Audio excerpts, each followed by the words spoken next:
We're talking about real shit. Who are we? What is our purpose? What is our soul asking from us? Can we speak to each other with vulnerability, accountability, and a greater degree of emotional literacy? They wear the mask of strength. They wear the mask of success. They wear the mask of control. But behind it, men are suffocating.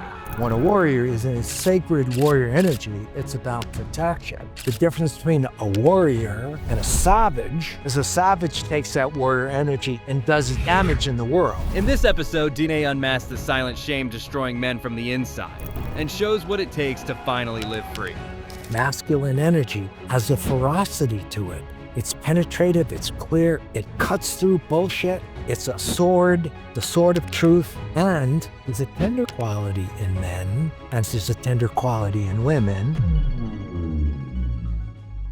Have you ever wondered what masculinity even is in the modern era? Are you ready to move beyond the macho bully or the soy boy archetypes? I'm Marc Azoulay, and this is the Men's Therapy Podcast. Together, we'll explore how neuroscience, Jungian psychology, and Buddhist philosophy can transform your life, your marriage, and your business. Are you ready to deep dive into the minds of men? Let's begin.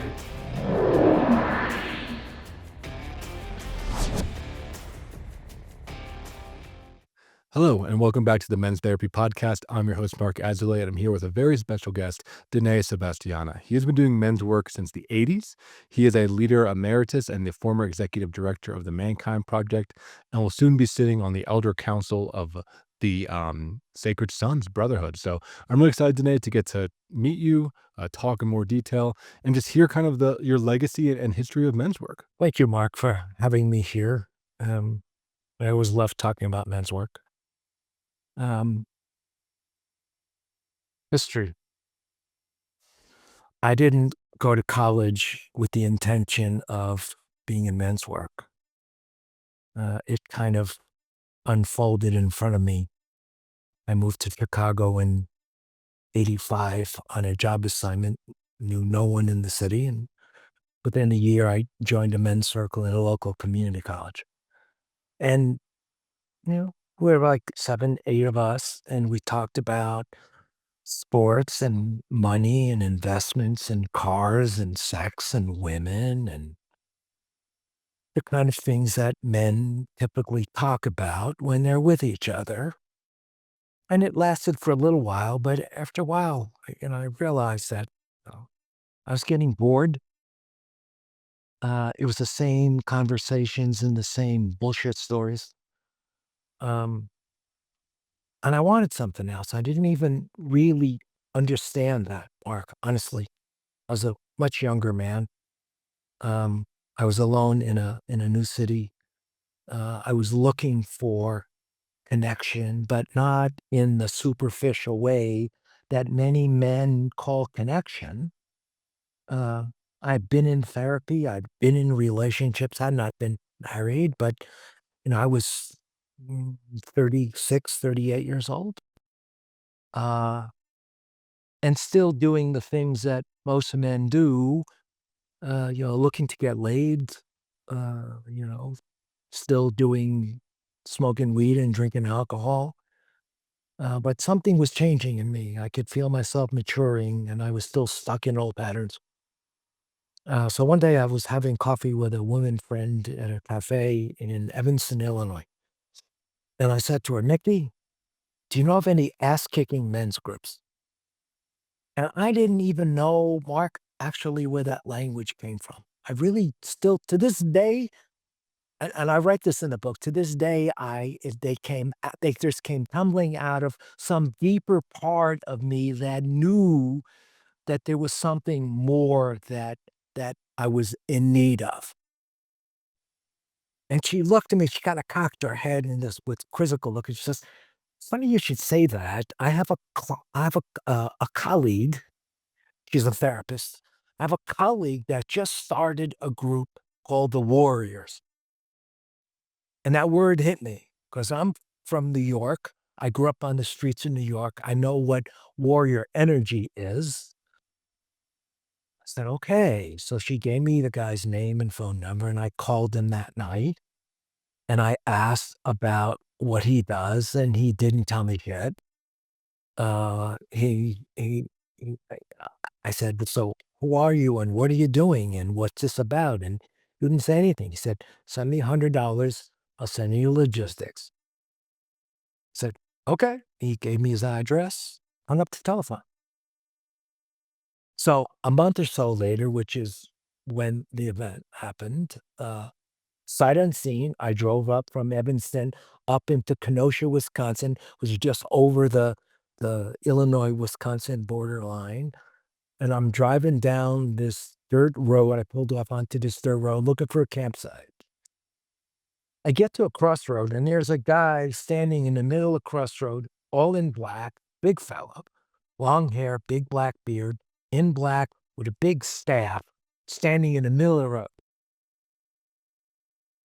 This was May of 1988. I roll down the window. He looks at me and just doesn't say anything for like 15 seconds. And then he says, "Why are you here? Who are you? What's your name? Why are you here?" So I responded.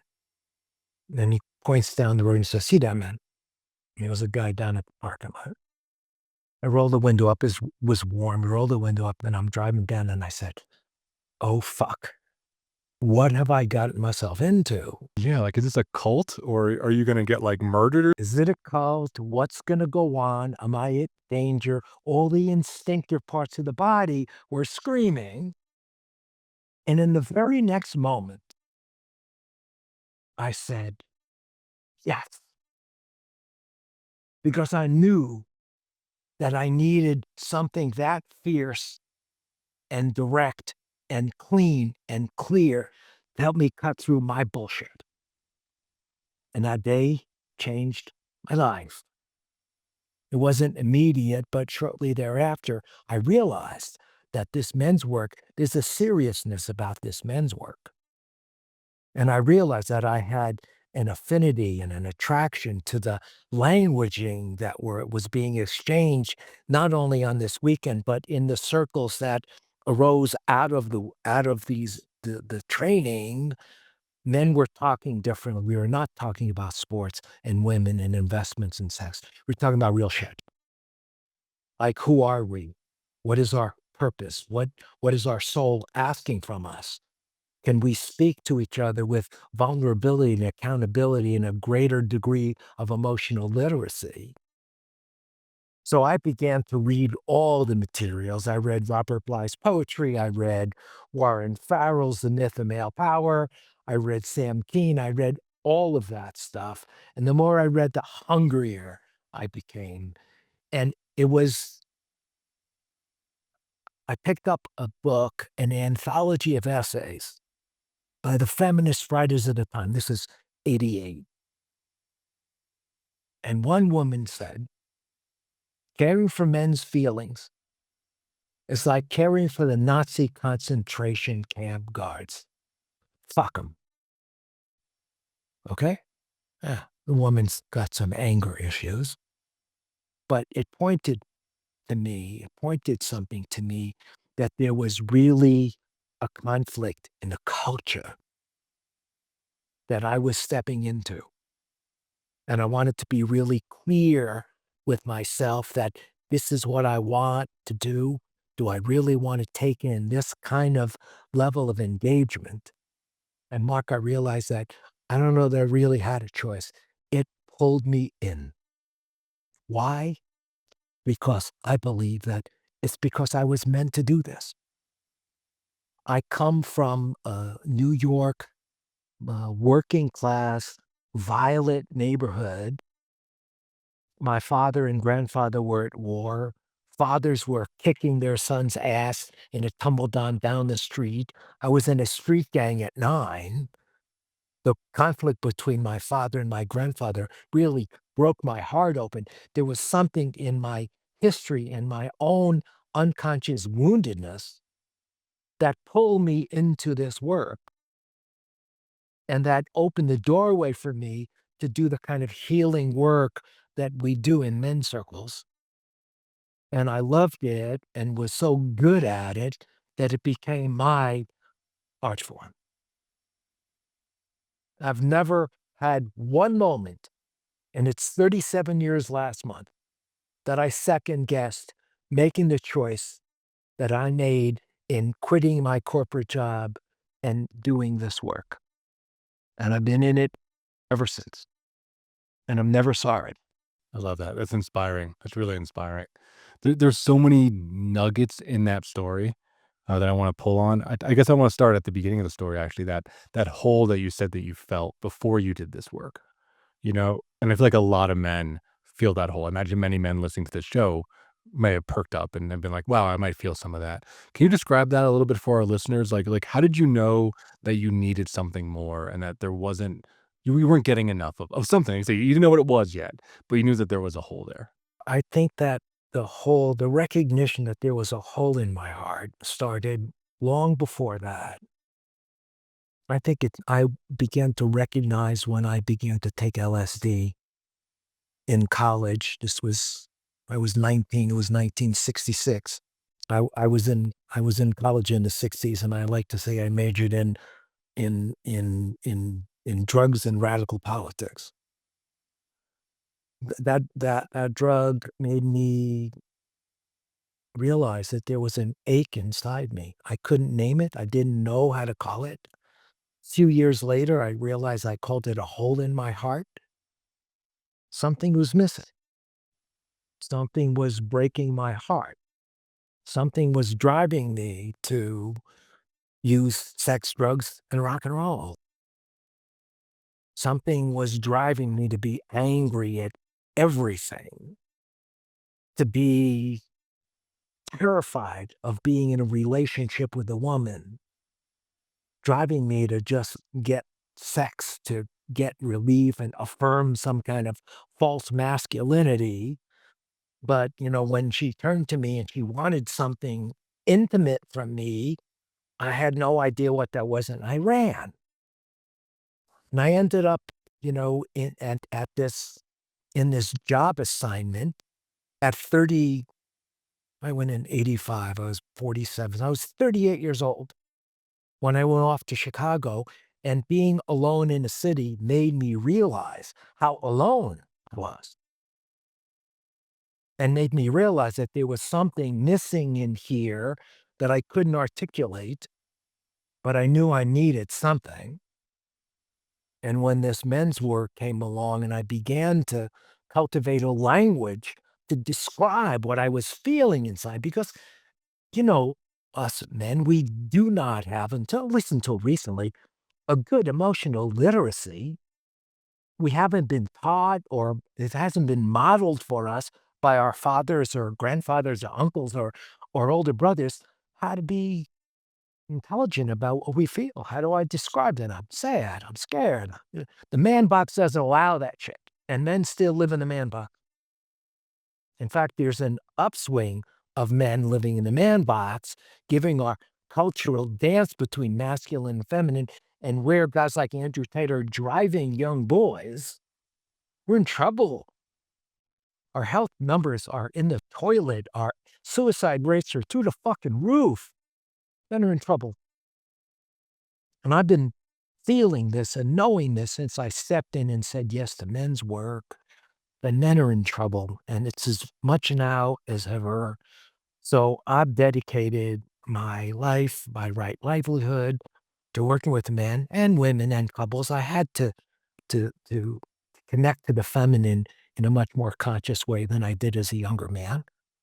So I'm, that gathering that we had up in Loveland, I could really, and I've said this since I've been back, I've been able to lay my sword down because I've been carrying the sword and the banner and the flag for Men's Worth for 37 fucking years. And I'm tired. Tired.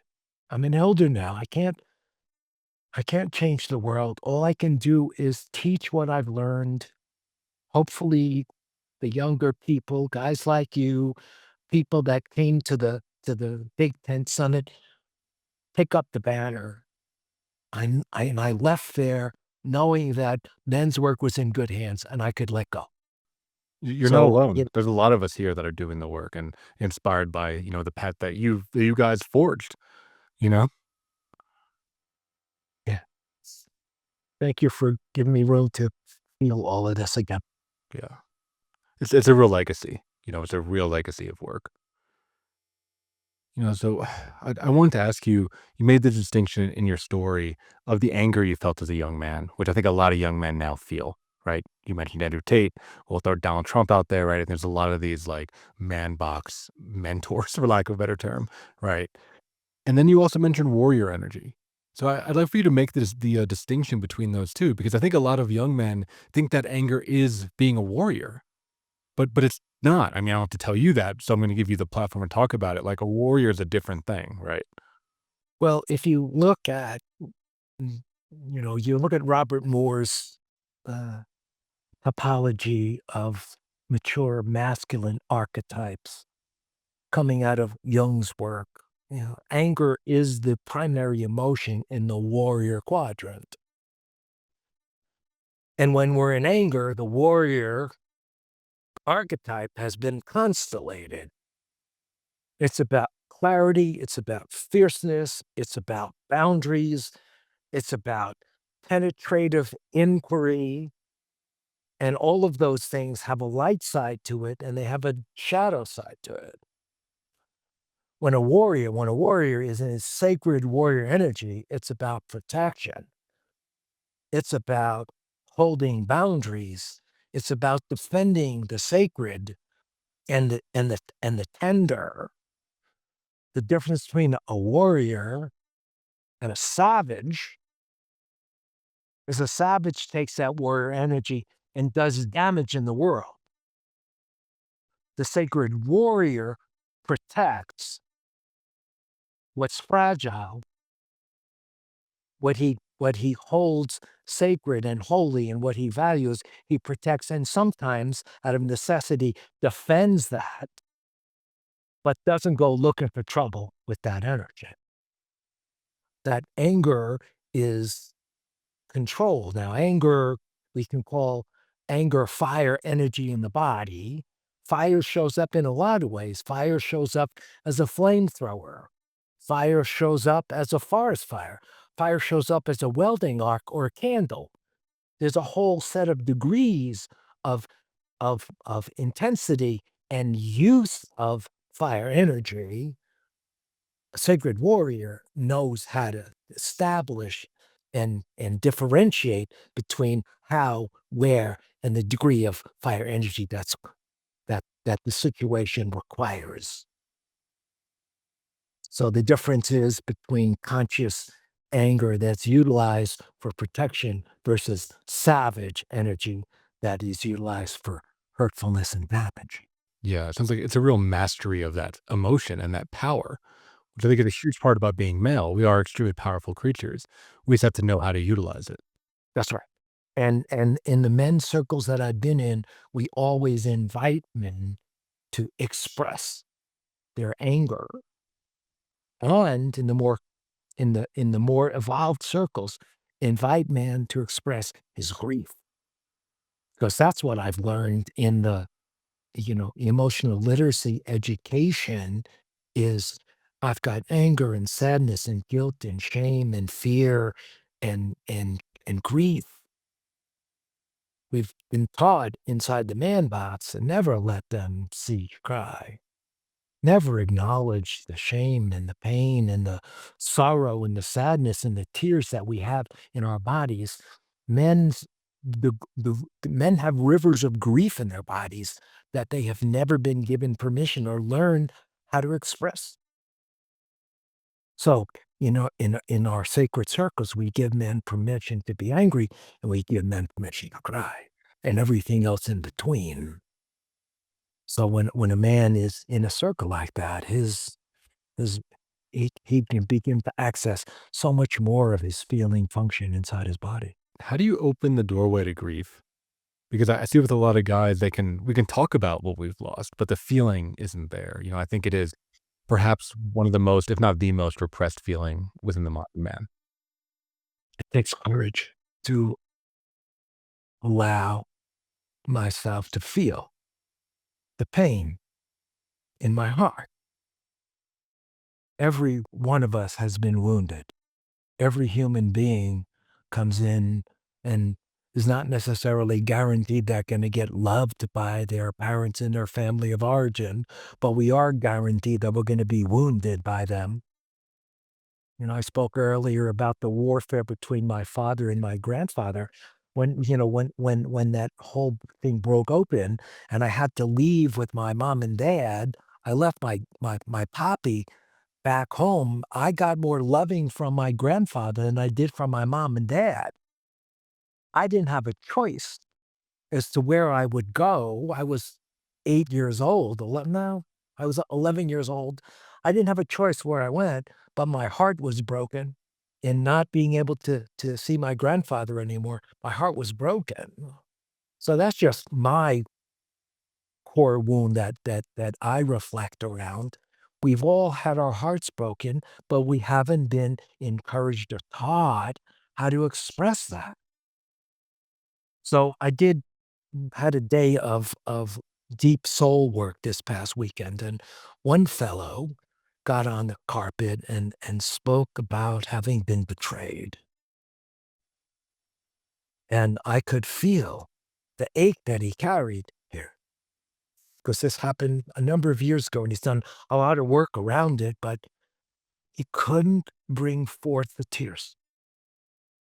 Grief can't be summoned. It can only be allowed. Do I allow myself the capacity and the will to say, ouch, my heart was broken here, and I don't know how to hold it anymore? He couldn't get to his grief because it can't be forced. It's got to be welcomed. We got to give it permission. When I was a boy, crying on the street was just not allowed. I came home crying one day and, I went to my father for some solace and he slapped me. He said, if you can't take it, don't play with the big boys. And my tears went into hiding for 20 years. And Mark, when they came out first as rage, and then the grief just came out and it just flowed. I have had experiences where I cry like I feel I will never stop. And I've learned to give it room. So we can encourage it in a man, but we can't summon it at will. Very eloquent. Yeah, it's like a listening process. And I remember in the beginning of my therapy process doing for the first 2 years of therapy, I cried every session, right? It was all those tears that as a kid I never got to cry, that we're all stuck in there. We can make the circle safe for grief. And then as each man feels safe enough to and connect enough to his heartache, because it's heartache. I think grief is the loss of love in some deeply meaningful way. When he lets himself feel his heartache, I think the tears come. I've said that tears are the toilet plunger of the heart. It flushes out all the shit. Well, so let me ask you this, like, what's on the other side of grief from your perspective? Because I think a lot of guys would be like, why? Imagine, imagine shit collecting in the heart, being betrayed, being hurt, being scared, losing something, all the things that we feel that ache and hurt, we don't express. The heart collects. When we push the plunger down, and that heart drops through all of that pain, and we acknowledge it consciously, and the tears stream out of the body, the heart is refreshed. And what does a refreshed heart feel like? Joyful. And I think we can, for me, I've learned that that joy is always on the other side of my heart being squeezed. When I walk in the park and I see a little kid on a swing and that gleefulness of it, or licking an ice cream cone, when I see love in the world, and it's hard to see love in the world these days. It's hard to see love in the world these days. The tears come almost unbidden, and I welcome it. In the movie theater, I go to places where I can cry. I really do. I go to a place where I can cry because it feels so good. Yeah, those acceptable places, right? Like in the dark, in the I theater where everyone not looking no, at no, no, you. no. Anywhere I have learned, I don't give a fuck where I am, in the middle of a party, in the middle of the street, in the middle of the supermarket. If the tears come, I let them because 'cause they're mine. Yeah, you've mastered being able to let that flow, let those emotions flow through you. Yeah. You know, you've been doing this work, obviously for a long time, like you said, over 30 years. Your book, right? Fierce and Tender, Healing the Deep Masculine. I'm curious, what masculine wounding do you see? What are some common patterns that you've seen in men? How is their masculine wounded? Because again, I think as guys new to this work, it's even hard to conceptualize that our masculinity could be wounded. And so what is that, where do you start? Well, what we're looking at really is the ways we've all been wounded, and there are archetypal wounds. I've been abused, I've been beaten, I've been abandoned, I've been shamed, I have been mocked. I mean, all the ways that our fragility reacts to the horrors of the world. It doesn't take much to ask a man, how were you hurt as a boy in in a zillion ways. But have we ever had an opportunity and the space and permission to talk about those things? That's why the New Warrior work was so attractive to me, is I could speak about where my heart was broken and not be shamed, not be judged. Because we fucking judge each other. That man box is not going away anytime soon. You look at professional sports and you can see that, although there are new pockets of consciousness and light in men's sports, it's hard ass place. We don't welcome those kinds of vulnerabilities in men as much as I think we need to. And that's why I love men's work. We get to celebrate the fierce side of our masculinity and the camaraderie and the success and the achievement and the effort that we make collectively to achieve an outcome. The jobs that we take on, that we work on collectively. It's a beautiful thing to watch men working in the world. And we get to celebrate the pain that we have, the struggle that we have. Emotional literacy is simply body-centered awareness, and men have to to start looking inward at their emotional body and begin to identify, what kind of feelings am I carrying? Am I carrying memories? What am I reacting to?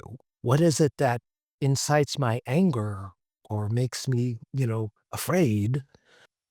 To be able to cultivate the language of what the body is carrying is a big step in our evolutionary process. So to acknowledge that, and one of the questions that we ask a man and new men coming in, tell us where your heart was broken. Be surprised. A man say, no one has ever asked me that question. I'm not sure I've ever talked about it, but thank you for asking.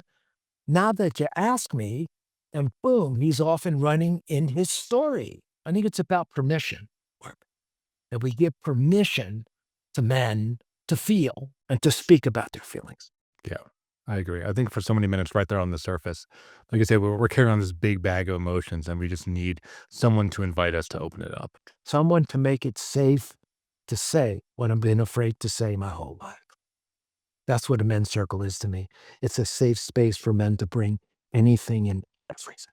I agree. Yeah. And what I found is like, and to do it as a man, like to do it with the brutality, with the bluntness, with the kind of rawness that we all carry with inside of us without having to censor or hold back or try to take care of other people's feelings or whatever, or appear tough, because our emotional world is very brutal. I think it can be very painful, very black and white, very dark for many men. So to have that, like you said, not just accepted, but celebrated is unbelievably healing. If you're enjoying the podcast so far, please hit the subscribe button and leave us a review. Your feedback helps us to reach more men and inspire them to become the best versions of themselves. Thank you for your support. And now back to the show. And that's, when I finally came to the title of the book, it was that very concept that you just articulated, that there's a fierceness in the masculine. In the masculine, not just men. Because masculine energy is archetypal energy, and it lives in men and women and everything in between. Masculine energy has a ferocity to it. It's penetrative, it's clear, it's sharp, it cuts through bullshit. It's a sword, the sword of truth.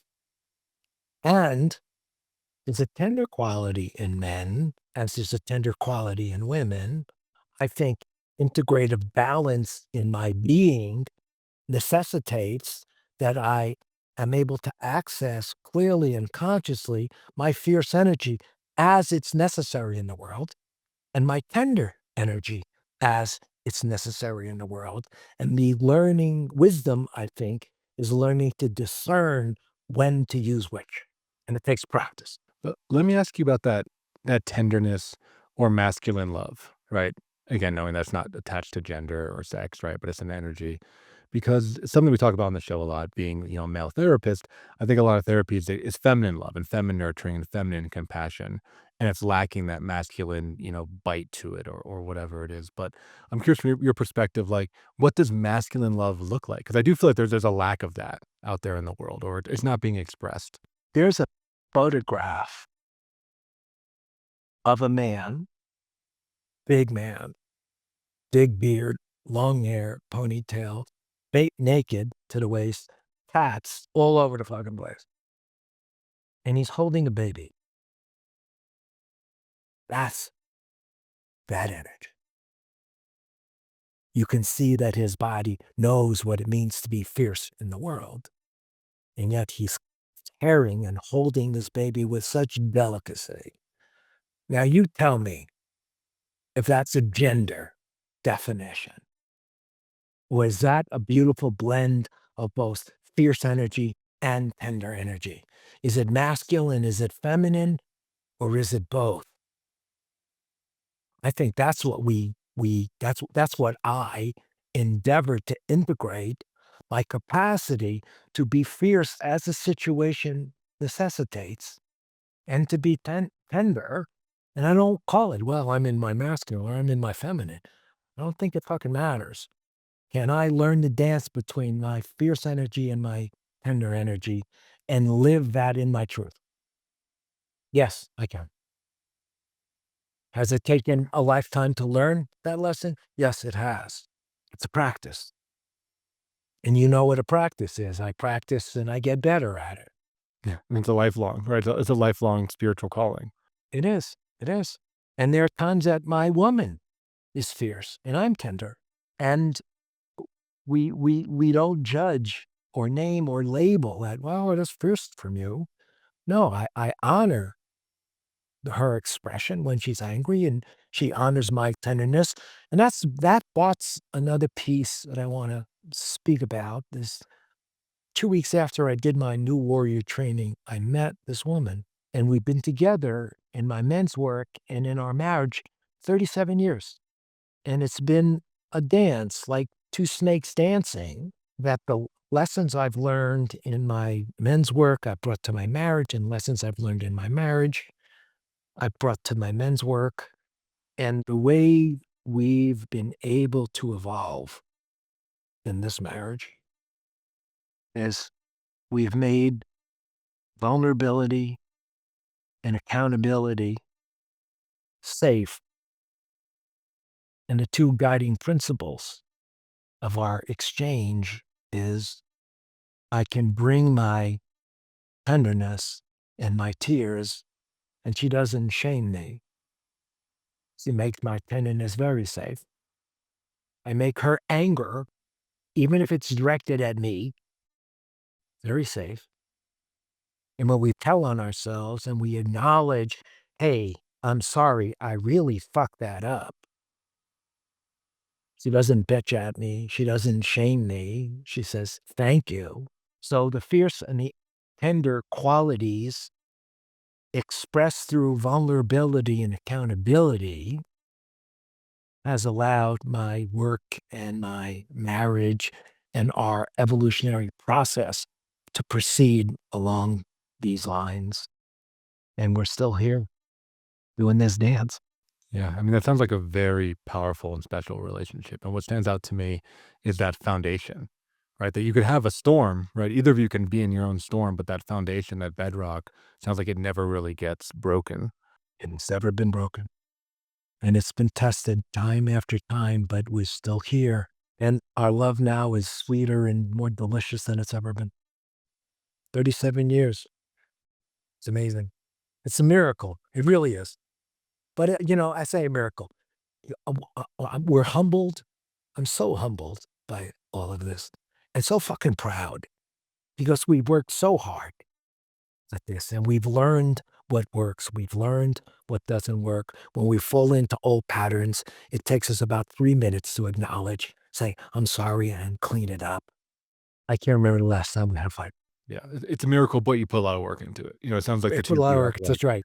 really That's forged what something. magicians do, right? It Right. looks so easy, but there's a lot of work that's unseen. Well, so what would you say to a couple that's trying to build that foundation? Because I see that with a lot of my guys is, they're afraid. They're afraid to say the thing to their partner, right? They're afraid to be honest, to come clean, to share their feelings. And, you keep digging and they don't have what you're talking about. They don't have that sense of trust and non-judgment. How do you build that? Or what does it look like? There has to be a conversation at the meta level that says we need to be vulnerable and accountable with each other. I mean, those are complex concepts for a couple to acknowledge that vulnerability and accountability are two bedrock cornerstones of healthy intimacy. Once that's established, there's an agreement that says we're going to make those safe. If I'm going to get naked and show you the pain in my heart, or I'm going to get naked and tell you I acted like an asshole and I did that because I was scared and felt overwhelmed. If I'm going to be that vulnerable with you, I got to know that you're not going to fuck me up, that you're not going to diminish me, that you're not going to call me a little fucking pussy, that you're going to make my vulnerability and my truth telling safe. You do that for me, I'll do that for you. And having a good counselor helping establish those concepts and what they look like in practice and practice. So, you know, couples, new couples, they should go to an older couple or an older woman or an older guy, hope preferably an older couple, and get grounded in these ideas and these practices and have that older couple help lead them into this practice. They can't do it on their own. There's a lot of good books out there. My favorite couples book is Harville Hendrix, "Getting the Love You Want: A Guide for Couples." It's extraordinary because and this opens up the conversation in a different direction. We pick partner not out of a vacuum. We pick a partner not out of a checklist. We pick a partner out of an unconscious energetic vibration that I'm attracted to. My parents, my woundedness creates a love language. Well, love language may mean shame. It may mean abandonment. It may mean abuse. So someone that's been abused is going to be attracted to another person who's abused or an abuser. Someone who's been abandoned is going to be attracted to someone who's distances themselves.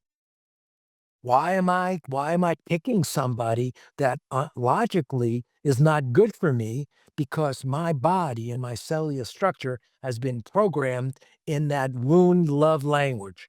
And it takes a tremendous amount of awareness and insight and literacy to begin to recognize and articulate that. And that's what young people don't know yet. And in some measure, Mark, I think I hang around to be able to say shit like this.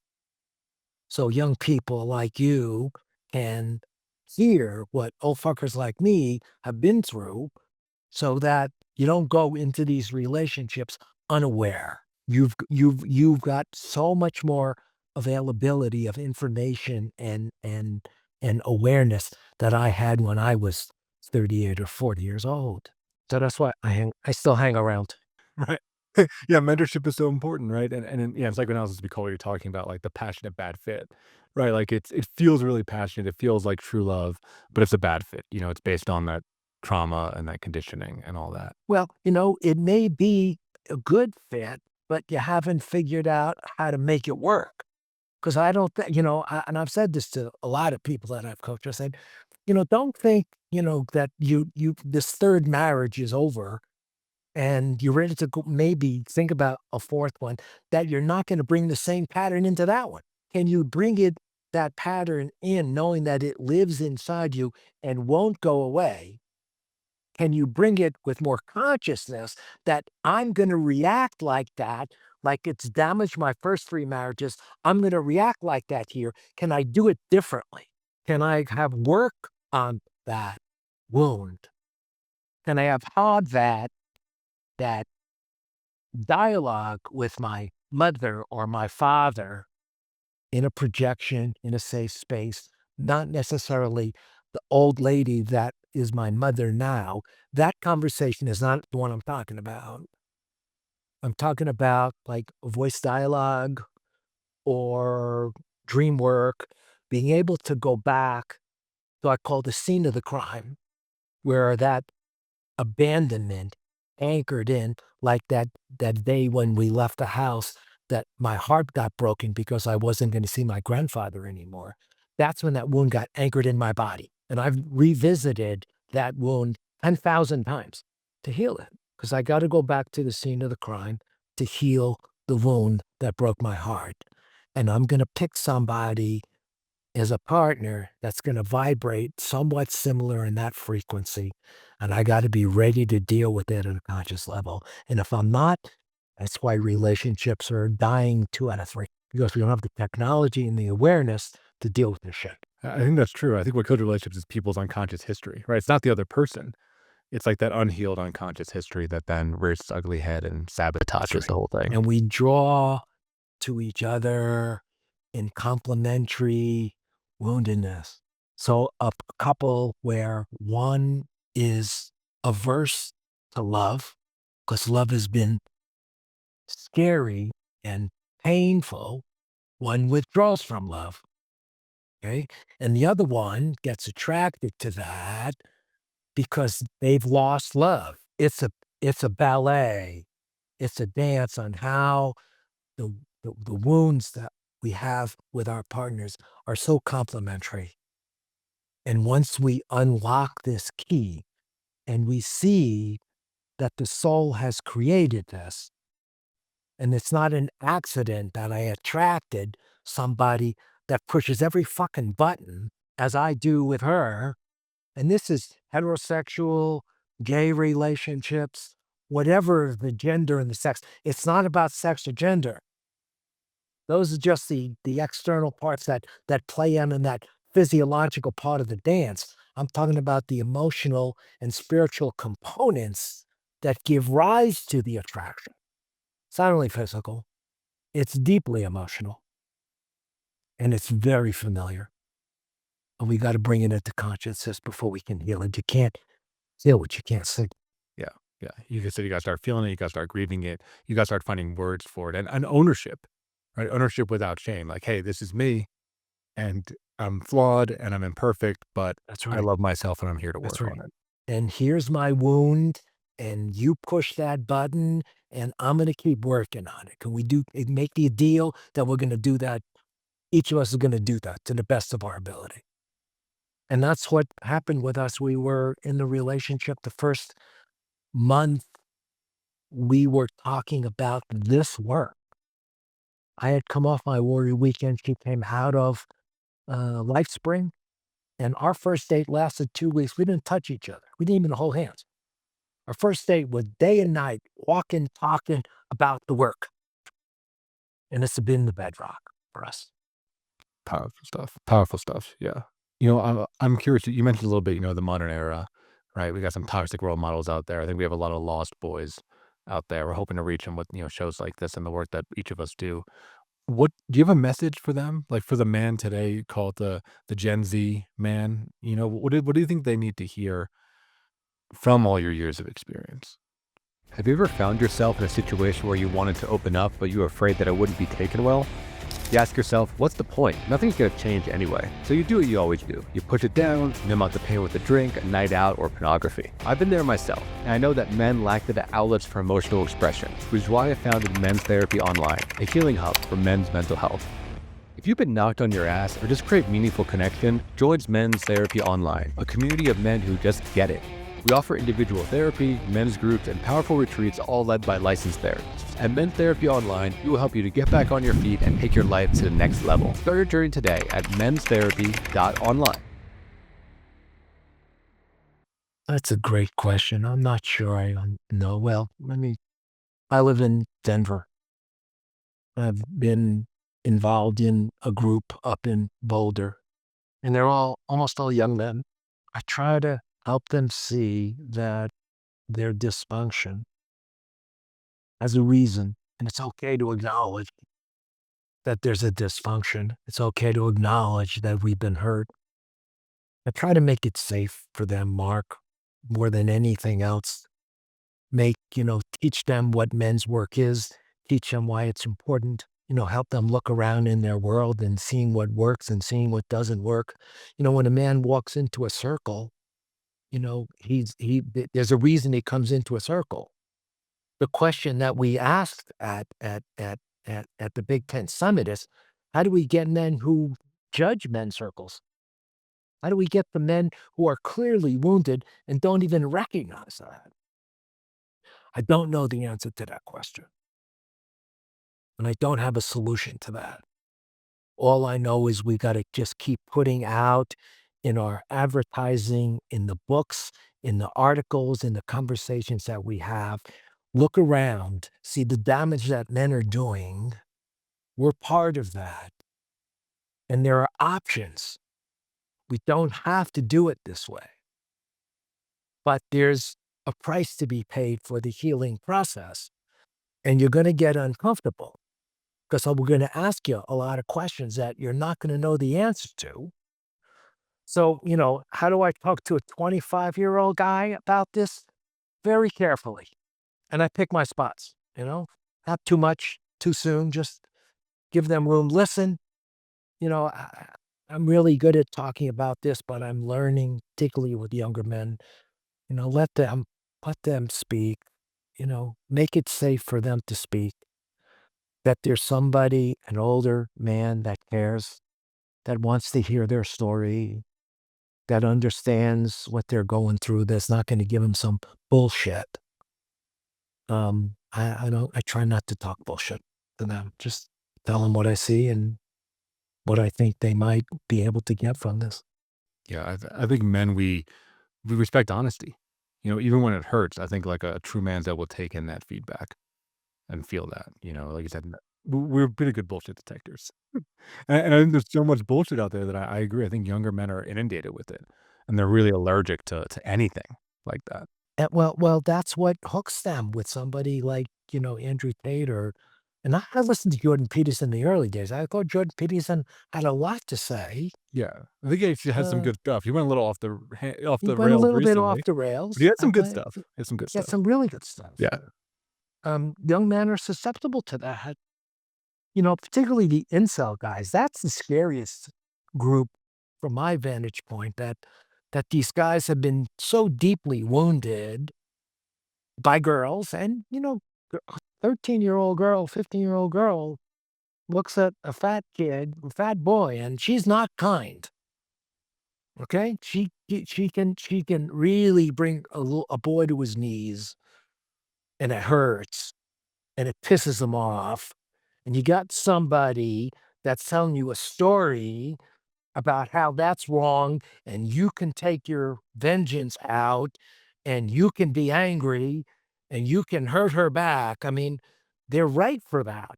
That's the danger in this. They're ripe for being programmed like that. And that's a genuine concern that I have and we have in men's work. How do we get to these kids?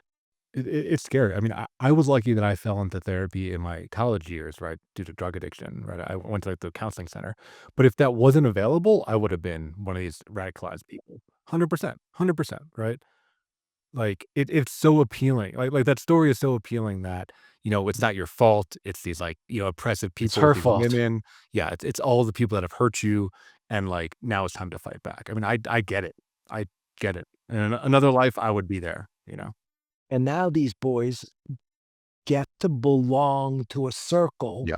of boys who are similar, being talked to and taught by someone who's preaching this darkness. They feel safe in that space. They don't feel so like a freak. And that's hard to unhook because some core need of belonging is getting met by that boy. It was hard to unhook when you said earlier, right? Like, the path to healing is through pain.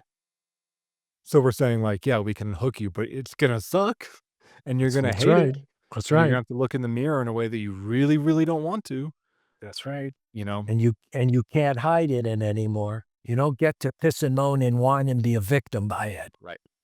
Because that's the other side of the equation is how people have been let themselves be Mhm. victims because then they don't have to take responsibility for their pain or for their bad behavior. They can blame it on somebody or something else.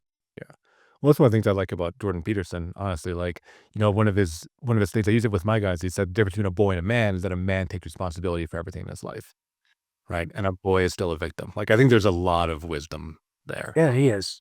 you Yep. know. Well, so, I'm curious for you, right? Like, where do you see this going? I think we got a glimpse of that at the Big Temp Summit. You talked about wanting to continue your legacy. Like, what do you think is needed out there for the next 10, 20, maybe even 30 years of men's work? I think we just need to up the ante, Hmm. keep doing what we're doing, keep talking about, writing about, doing podcasts around, posting about men, the situation that men are in, keep advocating for men's healing circles, keep advocating for men's health, keep challenging the voice on the planet that says men are toxic, that the masculine is toxic. I valued and applauded the Me Too movement. It finally revealed what I knew to be true forever, that we've been doing this kind of shit. And I put it out there, and I was doing a lot of Facebook at the time, and got a lot of pushback from men. Like, when, they resisted acknowledging that we were in some way complicitous with the way men have been across the planet. If not actively, then passively. Men didn't want to hear that shit. And then women came, and, everything gets a little darker. The 60s gave birth to the darkness of the 70s, and pot and LSD gave birth to heroin and cocaine. Um, Women began to describe the masculine as toxic.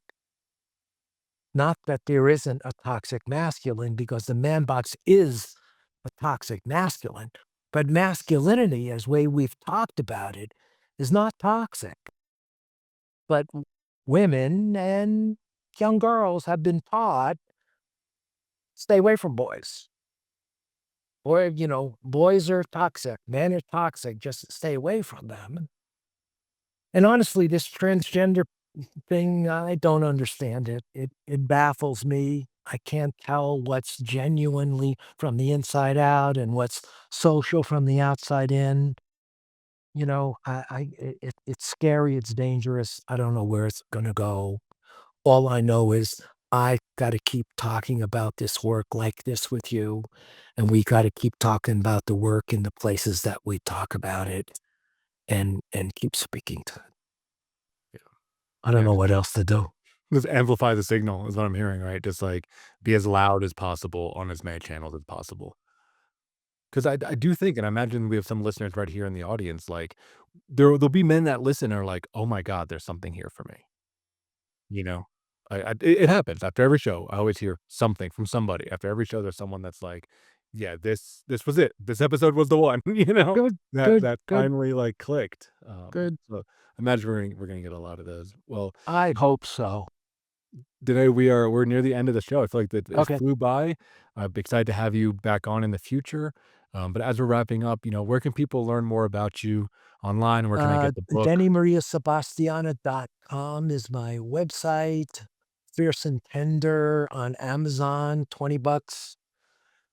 I'm gathering information to write my second book. I think it's going to be about marriage. My writing coach said to me last week, she said to me with tongue in cheek, she says, "You're pregnant again," meaning you're ready to write and give birth to, because writing a book is like pregnancy, right? I can feel something stirring in my belly. And I've been thinking about, having the first sentence in my book say, "I'm pregnant again," from a man. That might turn the fucker upside down, I think. So, Dene at DeneMariaSebastiana.com, write to me. I'm available. I got an Instagram, Denny444. We're doing a workshop for men around the feminine called Desert Wisdom. We're doing it through MKP in October.